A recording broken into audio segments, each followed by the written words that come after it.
Cambridge English, IELTS 10, published by Cambridge University Press and Cambridge English Language Assessment, 2015. This recording is copyright. CD 2. Test 3. You will hear a number of different recordings and you will have to answer questions on what you hear. There will be time for you to read the instructions and questions, and you will have a chance to check your work. All the recordings will be played once only. The test is in 4 sections.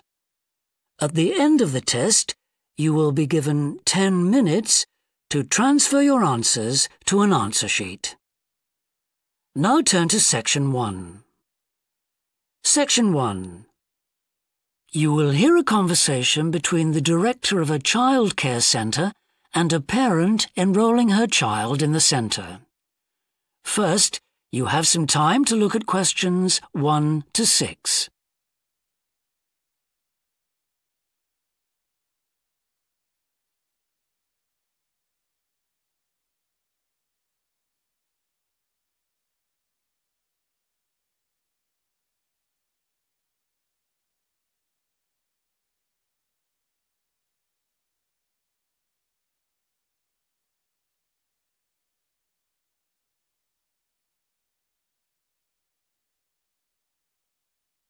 You will see that there is an example that has been done for you. On this occasion only, the conversation relating to this will be played first. Good morning. Welcome to the Early Learning Childcare Centre. How may I help you? Hi, I spoke to you last week about enrolling my daughter for next year. Oh, yes. I'll just get some details from you. So, you're her mother? That's right. And can I have your name? It's Carol Smith. The parent's name is Carol Smith, so Smith has been written in the space. Now we shall begin. You should answer the questions as you listen, because you will not hear the recording a second time. Listen carefully and answer questions 1 to 6. Good morning. Welcome to the Early Learning Childcare Centre. How may I help you? Hi, I spoke to you last week about enrolling my daughter for next year. Oh, yes. I'll just get some details from you. So, you're her mother? That's right. And can I have your name? It's Carol Smith. And your daughter's name? It's Kate. Now, we have several groups at the centre and we cater for children from 3 to 5 years old. How old is your daughter? She's 3 now, but she turns 4 next month. I'll put 4 down because that's how old she'll be when she starts. Fine. She's so excited about her birthday and coming to the centre. Oh, that's good to hear. And what's your address? It's 46 Wombat Road. That's WOMBAT. Woodside 4032. And what's the phone number? Oh, it's 3345 9865. So, have you decided on the days you would like to bring your daughter here? I'd prefer Monday and Wednesday if possible. I'll check. Monday's fine, but I think the centre is already full for Wednesday. Yes. Sorry, it seems to be a very popular day. We can offer you a Thursday or a Friday as well. Oh dear. I suppose Thursday would be all right because she has swimming on Friday. OK, got that. Because a lot of parents work, we do offer flexible start and finish times. We're open from 7:30 in the morning until 6 o'clock at night. What time would you like your daughter to start? I need to get to work in the city by 9, so I'll drop her off at 8:30. You're pretty close to the city here, so that should give me plenty of time to get there. That's fine. Now, we also need to decide which group she'll be in. We have 2 different groups and they're divided up according to age. There's the green group, which is for 3 to 4-year-olds, and then there's the red group, which is for 4 to 5-year-olds. She's quite mature for her age and she can already write her name and read a little. Well, I'll put put her in the red group and we can always change her to the green one if there are any problems. That sounds fine. OK, let's move on to meals. We can provide breakfast, lunch and dinner. As she's finishing pretty early, she won't need dinner. Will you give her breakfast before she comes? Yes, she'll only need lunch. Before you hear the rest of the conversation, you have some time to look at questions 7 to 10.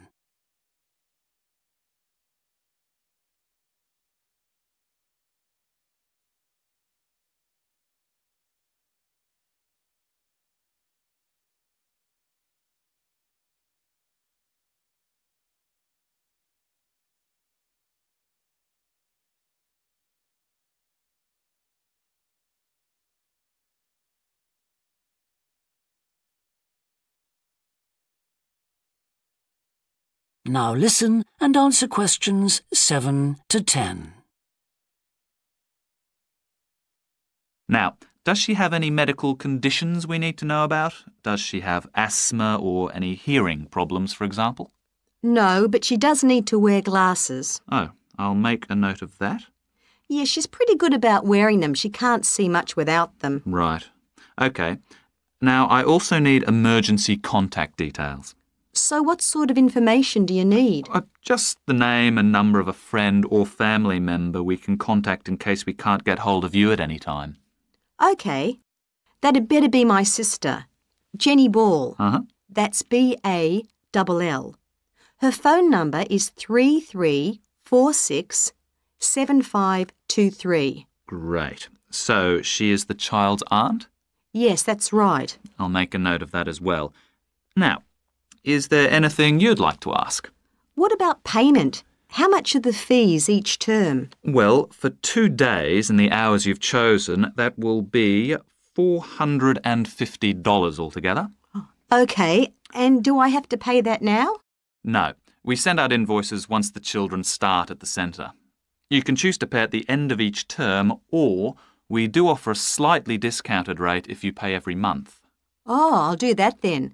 I find it easier to budget that way, and I'm not used to the term dates just yet. Good. It makes it a lot simpler for us as well. Well, that's everything. Would you like me to show you around the centre? We can go. That is the end of section 1. You now have half a minute to check your answers.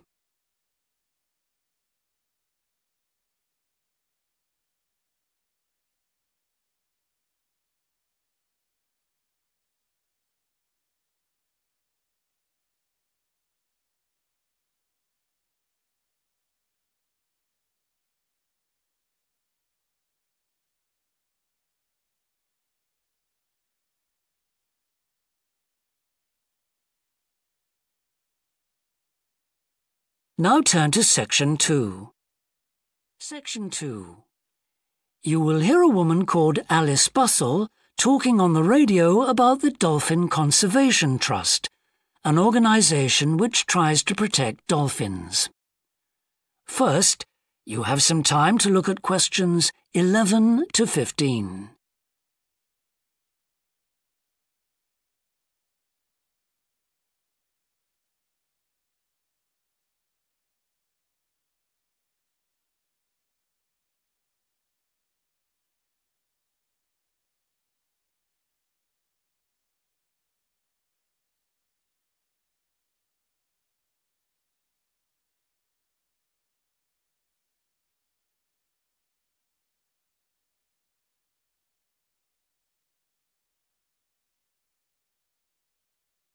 Now listen carefully and answer questions 11 to 15.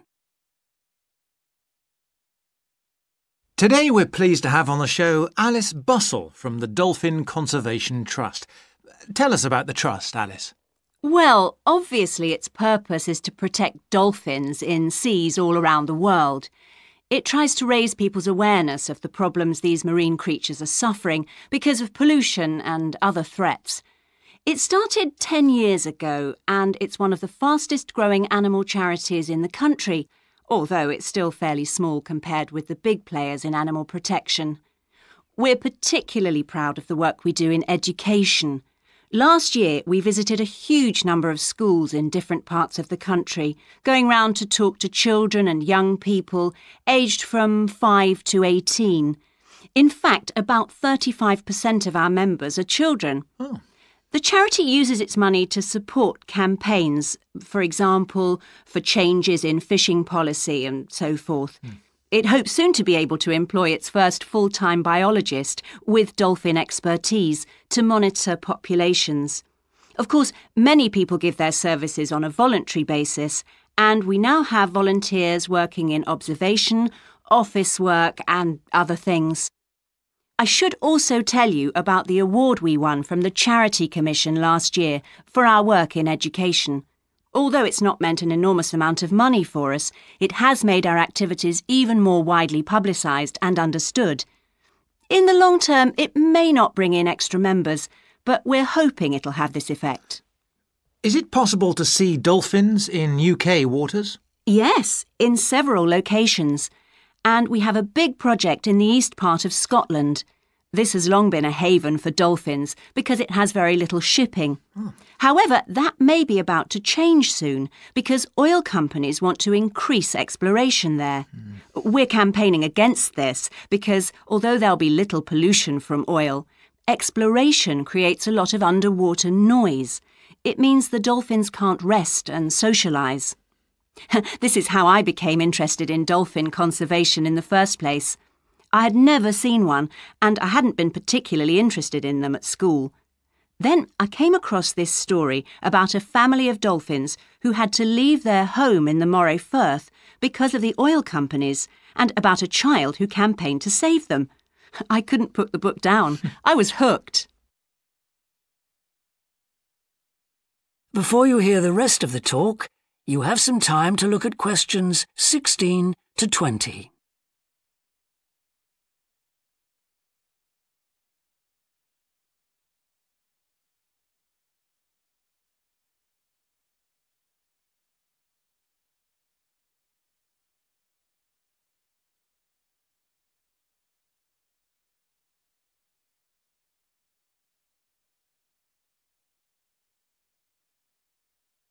Now listen and answer questions 16 to 20. I'm sure our listeners will want to find out what they can do to help. You mentioned the Adopt a Dolphin scheme. Can you tell us about that? Of course. People can choose one of our dolphins to sponsor. They receive a picture of it and news updates. I'd like to tell you about 4 which are currently being adopted by our members: Moondancer, Echo, Kiwi and Samson. Unfortunately, Echo is being rather elusive this year and hasn't yet been sighted by our observers, but we remain optimistic that he'll be out there soon. All the others have been out in force. Samson and Moondancer are often photographed together, but it's Kiwi who's our real character, as she seems to love coming up close for the cameras, and we've captured her on film hundreds of times. They all have their own personalities. Moondancer is very elegant and curves out and into the water very smoothly, whereas Samson has a lot of energy. He's always leaping out of the water with great vigour. You'd probably expect him to be the youngest. He's not quite. That's Kiwi. But Samson's the latest of our dolphins to be chosen for the scheme. Kiwi makes a lot of noise, so we can often pick her out straight away. Echo and Moondancer are noisy too, but Moondancer's easy to find because she has a particularly large fin on her back, which makes her easy to identify. So, yes, they're all very different. Well, they sound a fascinating group. And how would you go about... That is the end of section 2. You now have half a minute to check your answers.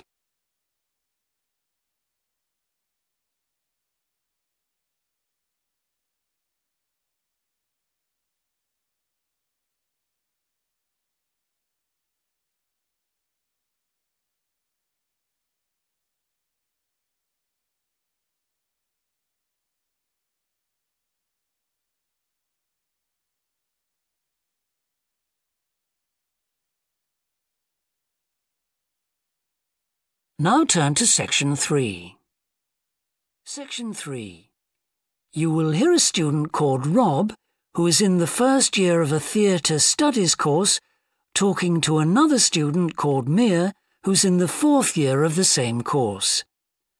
First, you have some time to look at questions 21 to 25.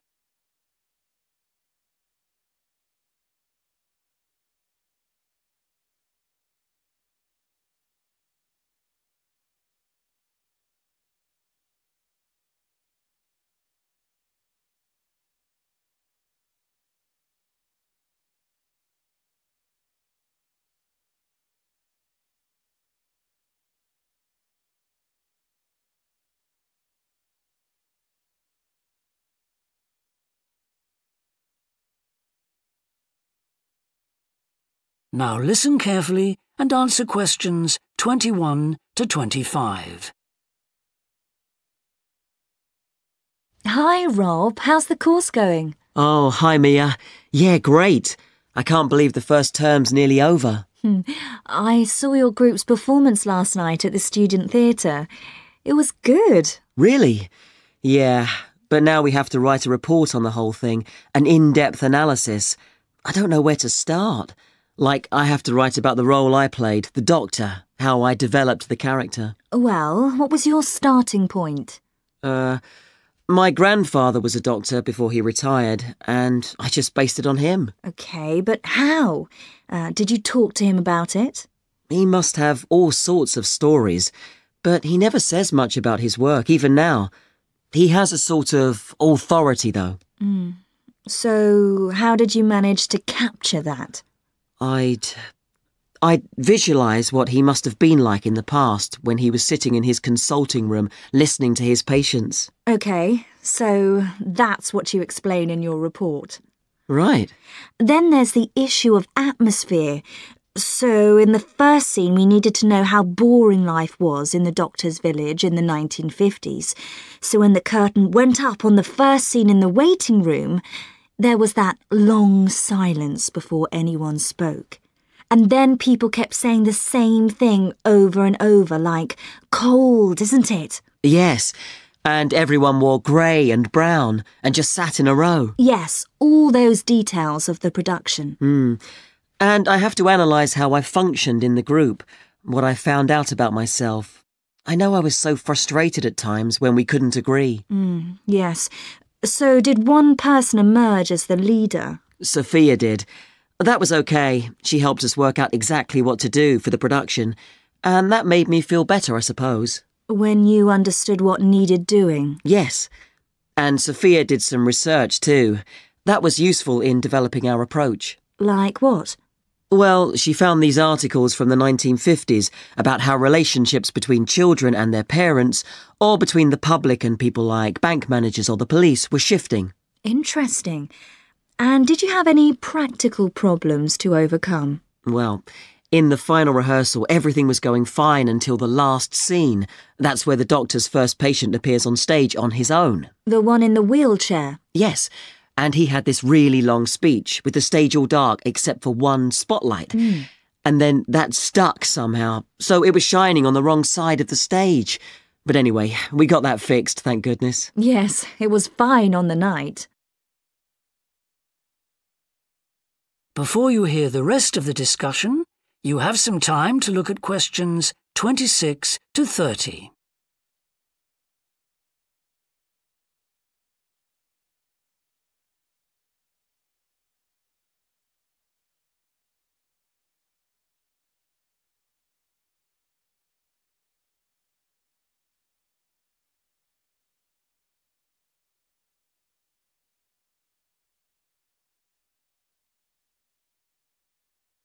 Now listen and answer questions 26 to 30. But while you're here, Mia, I wanted to ask you about the year abroad option. Would you recommend doing that? Yes, definitely. It's a fantastic chance to study in another country for a year. I think I'd like to do it, but it looks very competitive. There's only a limited number of places. Yes. So, next year, when you're in the second year of the course, you need to work really hard in all your theatre studies modules. Only students with good marks get places. You have to prove that you know your subject really well. Right. So how did you choose where to go? Well, I decided I wanted a programme that would fit in with what I wanted to do after I graduate. So I looked for a university with emphasis on acting rather than directing, for example. It depends on you. Then about 6 months before you go, you have to email the scheme coordinator with your top 3 choices. I had a friend who missed the deadline and didn't get her first choice, so you do need to get a move on at that stage. You'll find that certain places are very popular with everyone. And don't you have to write a personal statement at that stage? Yes. Right. I'll get some of the final year students to give me some tips. Maybe see if I can read what they wrote. I think that's a very good idea. I don't mind showing you what I did. And while you're abroad, don't make the mistake I made. I got so involved I forgot all about making arrangements for when I came back here for the final year. Make sure you stay in touch so they know your choices for the optional modules. You don't want to miss out doing your preferred specialisms. Right. That is the end of section 3. You now have half a minute to check your answers.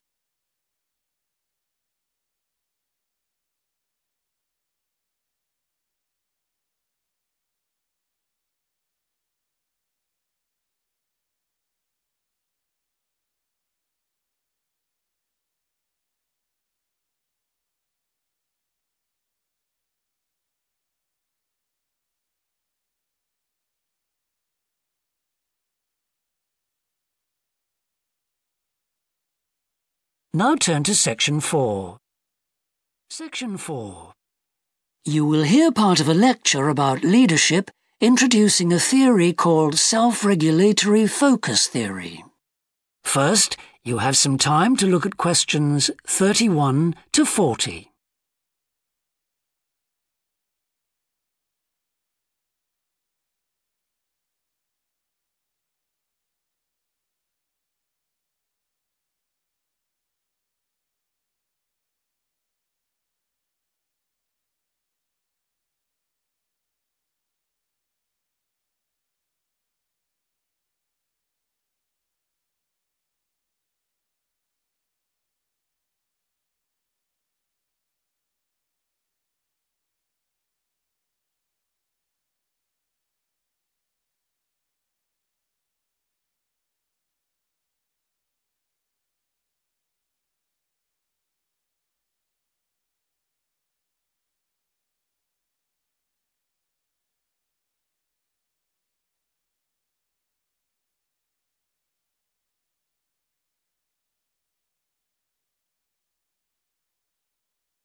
Now listen carefully and answer questions 31 to 40. Today, I want to talk about self-regulatory focus theory and how the actions of leaders can affect the way followers approach different situations. Self-regulatory focus theory is a theory developed by Torrey Higgins. He says that a person's focus at any given time is to either approach pleasure or avoid pain. These are 2 basic motivations that each and every one of us has, and they cause us to have different kinds of goals. Promotion goals in different life situations emphasize achievement. Prevention goals are oriented towards the avoidance of punishment. In a specific situation, our thoughts might focus more on promotion goals or more on prevention goals. The theory suggests that 2 factors affect which goals we are focusing on. First, there is a chronic factor. This factor is connected to a person's personality and says that each person has a basic tendency to either focus more on promotion goals or focus more on prevention goals as part of his or her personality. Second, there is a situational factor, which means that the context we are in can make us more likely to focus on one set of goals or the other. For example, we are more likely to be thinking about pleasure and to have promotion goals when we are spending time with a friend. In contrast, if we are working on an important project for our boss, we are more likely to try to avoid making mistakes and therefore have more prevention goals in our mind. Research has shown that the goals we are focusing on at a given time affect the way we think. For example, when focusing on promotion goals, people consider their ideal self, their aspirations and gains. They don't think about what they can lose, so they think in a happier mode. They feel more inspired to change. When people are focusing on prevention goals, they think about their ought self. What are they supposed to be? What are people expecting from them? They consider their obligations to others. As a result, they experience more anxiety and try to avoid situations where they could lose.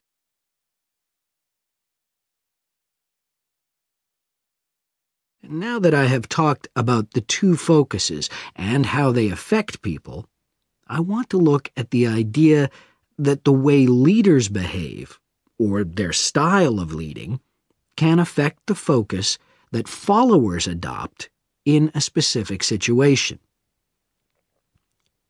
In talking about leadership, we often mention transformational leaders and transactional leaders. Transformational leaders, when interacting with their followers, focus on their development. In their words and actions, transformational leaders highlight change. Their speech is passionate and conveys a definitive vision. All of these things can encourage followers to think about what could be. In other words, they inspire a promotion focus in their followers. In contrast, transactional leaders focus on developing clear structures that tell their followers exactly what is expected of them. While they do explain the rewards people will get for following orders, they emphasize more how a follower will be punished, or that a follower won't get rewarded if his or her behavior doesn't change. In short, they emphasize the consequences of making a mistake. This emphasis will clearly lead followers to focus on avoiding punishment and problems. This is clearly a prevention focus. In conclusion, it is important to understand that one focus is not necessarily better than the other one. For a designer who works in a field where a lot of innovation is needed, a promotion focus is probably better. In contrast, a prevention focus, which causes people to work more cautiously and produce higher quality work, might be very appropriate for a job like a surgeon, for example. The main point of the research, though, is that the actions of leaders can greatly influence whether people approach a situation with more of a promotion focus or more of a prevention focus. That is the end of section 4. You now have half a minute to check your answers.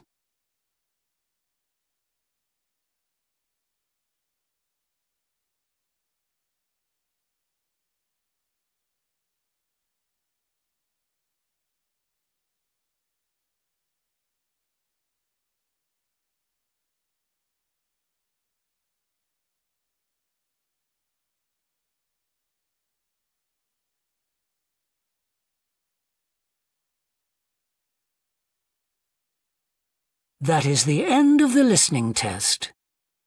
In the IELTS test, you would now have 10 minutes to transfer your answers to the answer sheet.